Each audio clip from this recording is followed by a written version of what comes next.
श्री शिवाय नमस्तुभ्यं हर हर महादेव श्री शिवाय नमस्तुभ्यं हर हर महादेव श्री शिवाय नमस्तुभ्यं हर हर महादेव। काल हर दुखर दारिधर कष्टर हर हर काल हर दुखर दारिधर कष्टर हर हर घर घर महादेव। आज दिन 4 अक्टूबर 2023। आज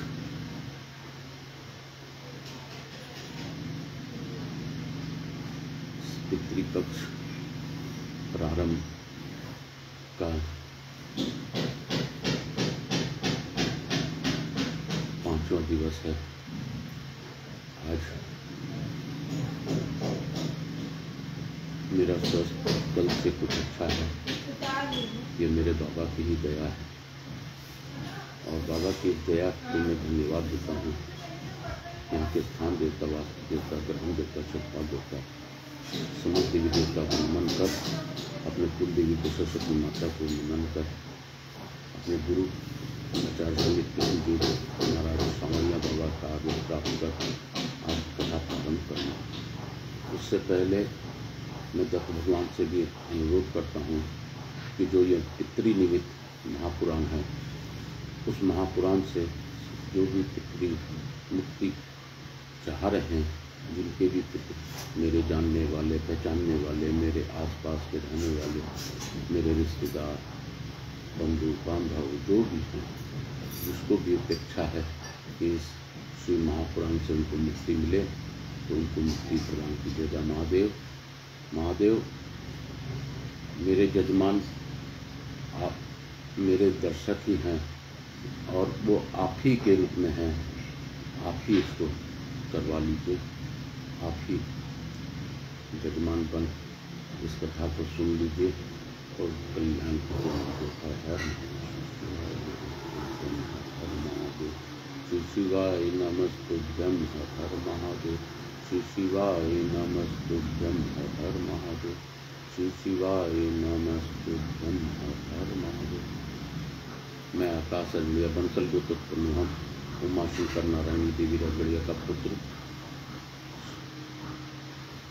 बाबूलाल चमेली देवी का पौत्र। आप सबको वंदन करते हुए आज कथा का प्रारंभ करता हूँ। श्री शिवाय नमस्तुभ्यं हर हर महादेव। घर घर महादेव, घर घर महादेव, हर हर महादेव, घर घर महादेव।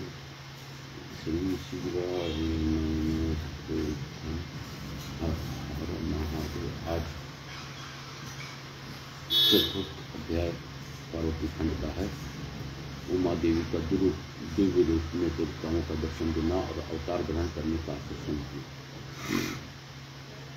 ब्रह्मा जी बोले, हे नारद, इस प्रकार देवताओं द्वारा स्तुति किए जाने पर दुर्गा नामक जगत माता देवी दुर्गा देवताओं के समक्ष प्रकट हुई। वे रत्नों से जड़ित दिव्य परम अद्भुत किंकिनी जाल से युक्त कोमल बिछोने वाली तथा श्रेष्ठ रथ पर विराजमान थी। करोड़ों सूर्यों से भी अधिक प्रभाव युक्त रम्य सुंदर रूप वाली, रूपम छवि से संपन्न, अतुलनीय महामाया, सदाशिव के साथ विलास करने वाली, त्रिगुणात्मिका गुणों से रहित, नित्य शिवलोक में निवास करने वाली, त्रिदेव जननी चंडी शिवा, सभी कष्टों का नाश करने वाली, सत्य माता महानिद्रा, स्वयं सज्जनों भक्तों के मोक्ष प्रदान करने वाली, उन भगवती शिवा को तेजो राशि की प्रभा के रूप में देवताओं ने देखा। उनके प्रत्यक्ष दर्शन की अभिलाषा वाले देवताओं ने पुनः उनकी स्तुति की। इसके बाद भगवती के दर्शन के अभिलाषी देवगण उन जगदम्बा की कृपा प्राप्त करके ही उनका प्रत्यक्ष दर्शन कर सके। देवी के दर्शन से सभी देवगणों का महान आनंद प्राप्त हुआ। उन्होंने बार बार उनको प्रणाम किया और वे विशेष रूप से उनकी स्तुति करने लगे। देवता बोले, हे शिवे, हे सर्वाणी साविनी, हे कल्याणी, हे जगदम्बा, हे महेश्वरी, हम सभी देवता सबके दुखों का विनाश करने वाली आपको सदा प्रणाम करते हैं। हे देवी श्री वेद एवं शास्त्र भी आपके पूर्ण रूप से नहीं जानते। हे शिव, वे आपका ध्यान एवं महिमा वाणी एवं मन से आगोचर है। श्रुति भी चकित होकर सदा अतद व्यावृत्ति से नीति नोति कहते हुए आपका वर्णन करती है। तो फिर दूसरों की बात ही क्या है। हे शिवे, भक्ति से आपकी कृपा प्राप्त करके बहुत से भक्त आपकी महामहिमा को जानते हैं। आपके शरणागत भक्तों को कहीं भी भय आदि नहीं होता। हे अंबिके, हम सब आपके दास हैं, अतः अब आप प्रेम युक्त होकर हमारी प्रार्थना सुनिए। देवी, हम लोग आपकी महिमा का थोड़ा सा वर्णन करते हैं। आप पहले दक्ष की पुत्री होकर शिव जी का प्रिया बनी थी। आपने उसी समय ब्रह्मा तथा अन्य लोगों से महान दुखों को अनुभव किया था। आपने अपने पिता के अनादर प्राप्त कर अपनी प्रतिज्ञा के अनुसार अपने शरीर का त्याग किया और आप अपने धाम को चली गई थी, जिसके कारण देवताओं को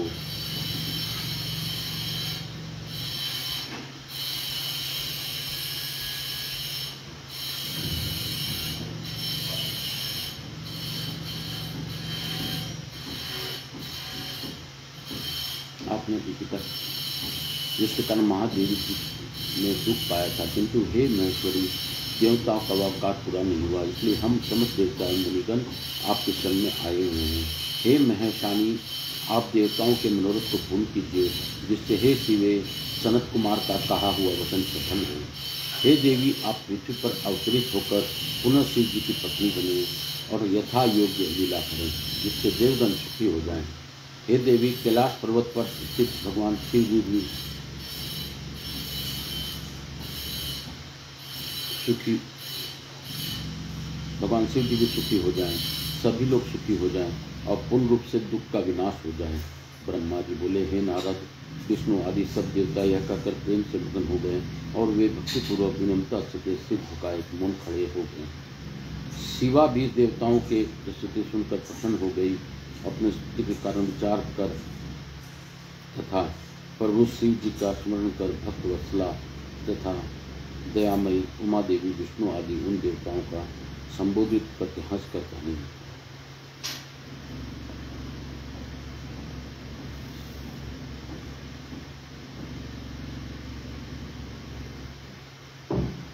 उमा देवी विष्णु आदि उमा बोली, हे हरे, हे विदे, हे देवताओं, हे मुनिगण, अब आप सभी लोग दुख रहित हो जाइए और मेरी बात सुनिए। मैं आप लोगों पर प्रसन्न हूँ, इसमें संदेह नहीं। मेरा चरित्र त्रैलोक्य को सुरत सुख प्रदान करने वाला है।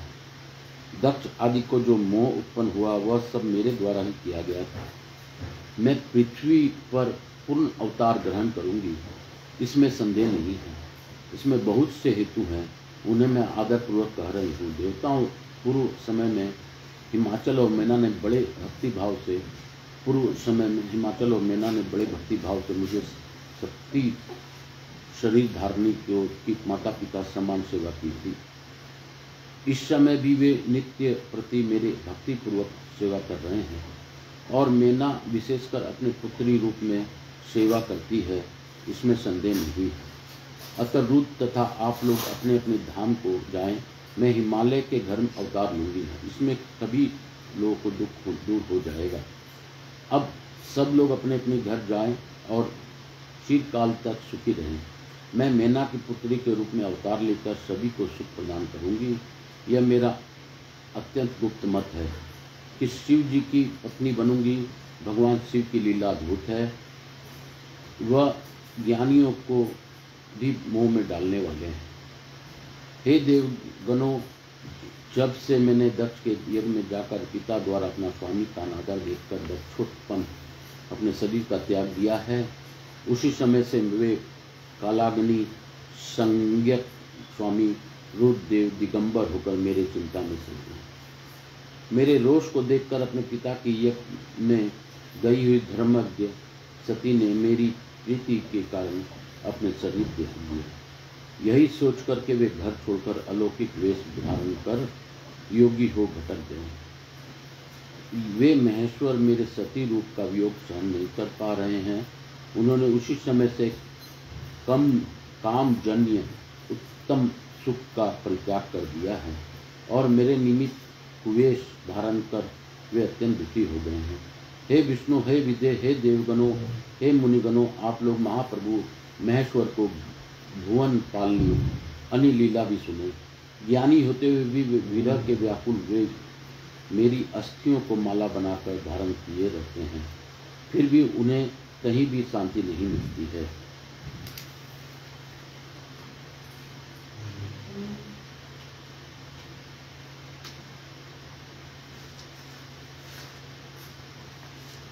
वे प्रभु अनाथ के समान इधर उधर घूमते हुए ऊंचे स्वर में रोते रहते हैं।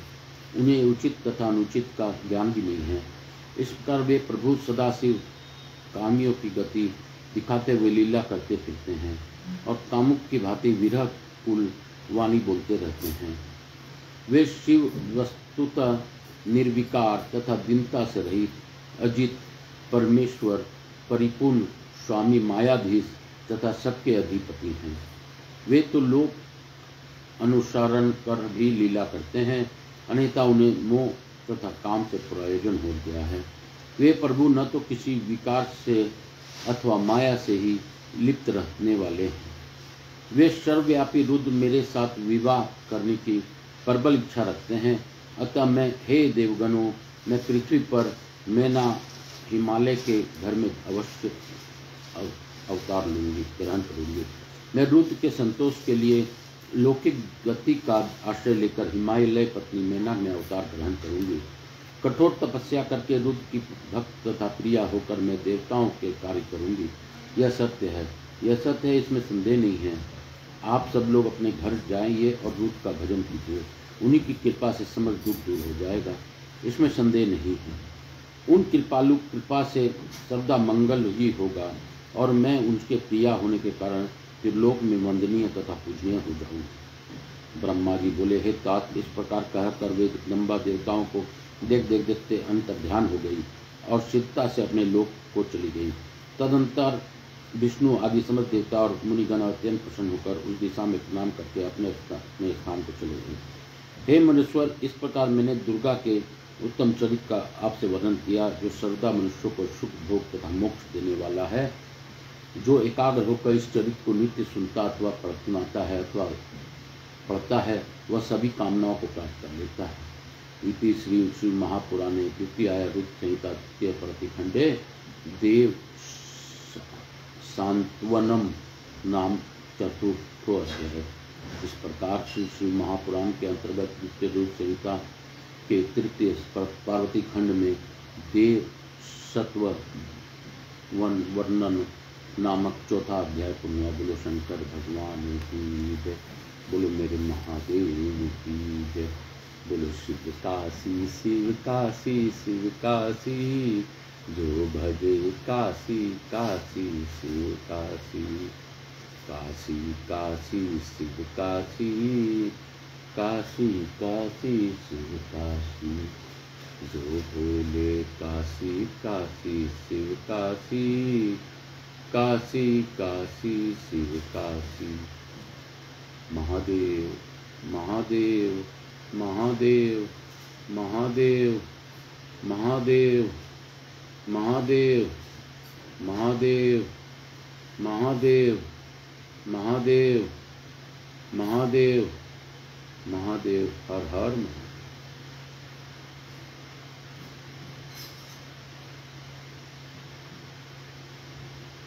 यहाँ के स्थान देवता, वास्तु देवता, ग्राम देवता, चित्तकाल देवता, समुद्र देवता को धन्यवाद देता हुआ मैं आकाश पुनश्च भगवान भोलेनाथ का धन्यवाद देता हूँ। और कथा, आज की कथा यहीं पे विराम दूंगा। मेरे कुलदेवी के मैं इतना बन गया है क्या? यहाँ के स्थान दे सभी देवी देवताओं को करते हुए मेरे महादेव को, मेरे महादेव की कृपा से मैंने कथा पढ़ लिया। ये मेरे भोलेनाथ की ही दया है। और आज की कथा को विराम देते हुए मैं भोलेनाथ से तो धन्यवाद देता हूँ कि हे बाबा, आप ही मुझे संभाल के रखे हैं, वरना मेरे में क्षमता नहीं है कि मैं किसी भी प्रकार से खड़ा होकर कथा सुन सकूं, सुना सकूं, बोल सकूं, बता सकूं।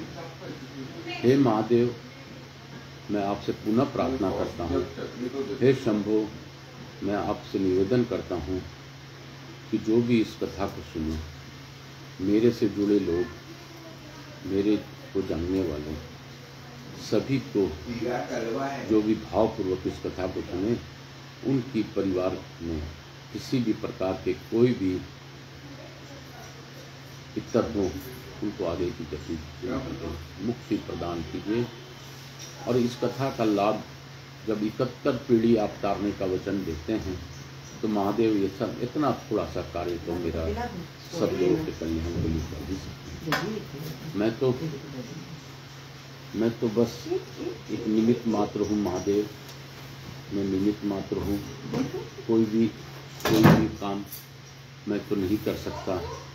हे महादेव, आपकी ही कृपा से ये कथा हो पाया है और होता रहेगा, इसके लिए मैं आपको धन्यवाद देता हूँ।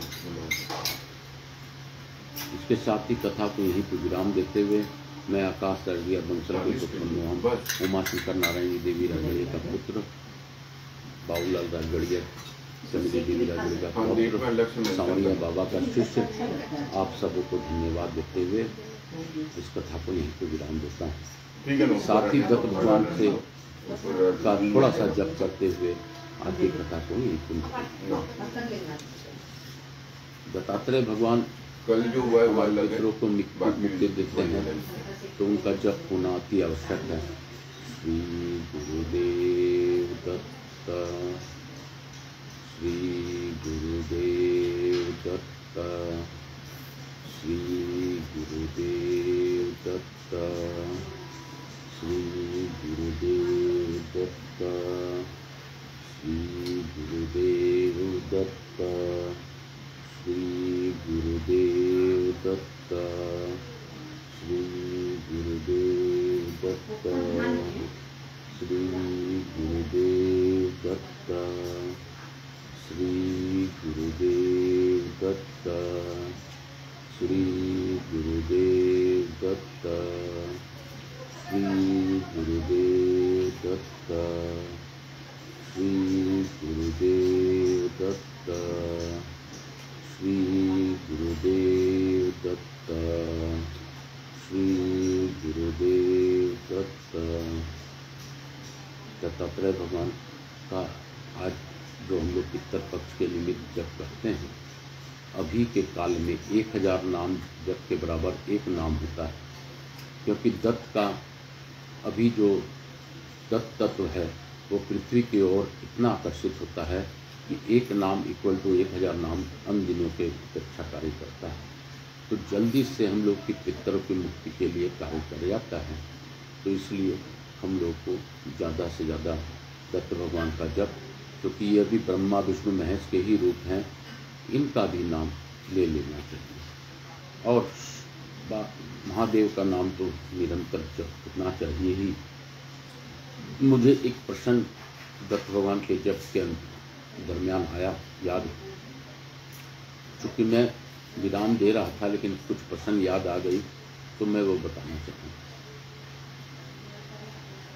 इसके लिए छोटा सा एक प्यारा सा मेरे मन से बनाया हुआ एक लाइन का भजन।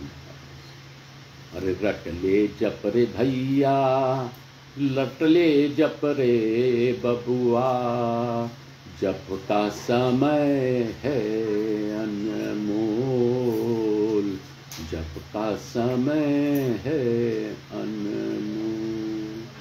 अभी तो तू जप लेगा वरनांत समय में न निकलेंगे ये बोल रे भैया, अंत समय में न निकलेंगे बोल। प्रेम से बोलो श्री गुरुदेव दत्त, प्रेम से बोलो श्री गुरुदेव दत्त, प्रेम से बोलो श्री गुरुदेव दत्त, प्रेम से बोलो श्री गुरुदेव दत्त। अरे अंत भैया जब आता है, कुछ नहीं सुझ पाता है, काल ही काल नजर आता है, काल ही काल नजर आता है। उस समय अगर तू उस काल से बचना है, अभी से महादेव रूप में तुझे जपना है। जप ले भैया, अरे जप ले बहना, जप ले बबुआ, जप ले भैया, जप ले दादी, जप ले चाची, सब कोई मिलकर जप ले। जप ले भैया जप ले, प्रभु का नाम दिल से जप ले, वरना प्राण जाएंगे छूट, रह जाएगा तू। इसी तरह उस समय न कोई आएगा काम, न घर का काम तेरा, न परिवार का साथ तेरा। बस तू जप ले भैया, मेरे भोले का नाम जप ले।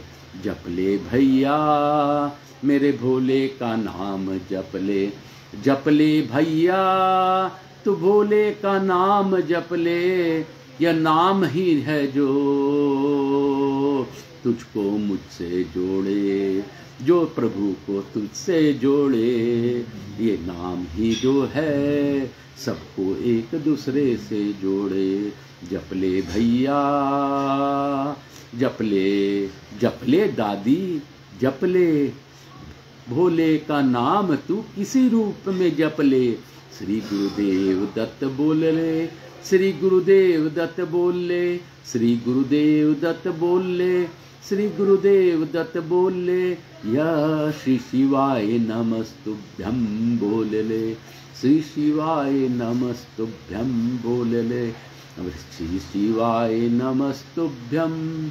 या श्री गुरुदेव दत्त, जो तू चाहे वो जप ले, लेकिन जप ले भैया, प्रभु का नाम जप ले। अंत समय में न निकले बोल रे भैया, जप ले जप ले जप ले।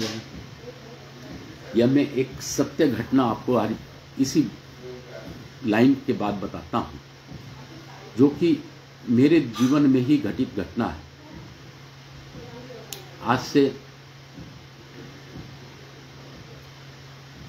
आज से करीबन 18 साल पहले मेरी दादी जी का स्वर्गवास हुआ। मैं जिस स्थान में उस समय रहता था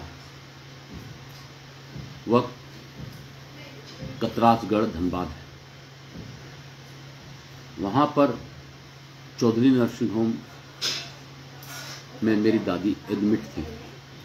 मेरी दादी को 3 बार हार्ट अटैक आ चुकी थी और मेरी दादी अंदर से बहुत ही मजबूत थी, धार्मिक प्रवृत्ति की थी, हम लोगों को भी धर्म की ओर ले जाती थी। बचपन में कोई भी हम लोग को तकलीफ होता था तो रामायण का चौघड़िया से वो मेरी दादी हम लोगों को बताती थी कि तुम परीक्षा में पास होगे कि नहीं, या क्या टेंशन है। उससे मेरी दादी उस चौघड़िया में अंगली रखा करके उससे निकाल करके श्लोक द्वारा बताती थी। मेरी दादी सच में पूजा पाठ इत्यादि करती थी। मेरी दादी को हम लोगों ने दत्त भगवान के बारे में भी बताया था। दादी भी जप किया करती थी, लेकिन कितना करती थी हमें नहीं पता। फिर भी जब उनका अंत समय आया तो मैं उनके पास हॉस्पिटल में गया। मैंने दादी को कहा, श्री गुरुदेव दत्त का नाम जप करो, श्री गुरुदेव दत्त का नाम जप करो। श्री गुरुदेव दत्त का नाम जप करोगी दादी तो ये पक्का है कि आपको अच्छा लगेगा और ईश्वर जो आपका उपेक्षित है वो फल आपको प्राप्त होगा। तो आप श्री गुरुदेव दत्त का नाम जप करें। मेरी दादी ने मुझे डांटा। क्या डांटा मालूम है? मारवाड़ी में बोली, तुम मन्ना बार बार नाम जप करना बोल रहे हो है, मेरा मुंडा से बोली को नहीं निकला और तुम नाम जप करना बोल रहे हो। उसी समय दादी को बोला मन में, मैं बोला देखो इतना हमको डांटने के लिए दादी डांट चुकी, लेकिन मन से नाम जप नहीं निकला। तो यही सत्य है भैया कि अंत समय जब आएगा तो न निकलेंगे तेरे मुंह से नाम के बोल। तो मैंने दादी के सर पर हाथ रखकर श्री गुरुदेव दत्त का प्रार्थना करते हुए नाम जप किया, जो कि मेरा फर्ज था, और दत्तात्रेय भगवान ने उनको मोक्ष प्रदान किया। लेकिन इसी बात को याद आते हुए मैं आज आप लोगों के साथ शेयर कर रहा हूँ।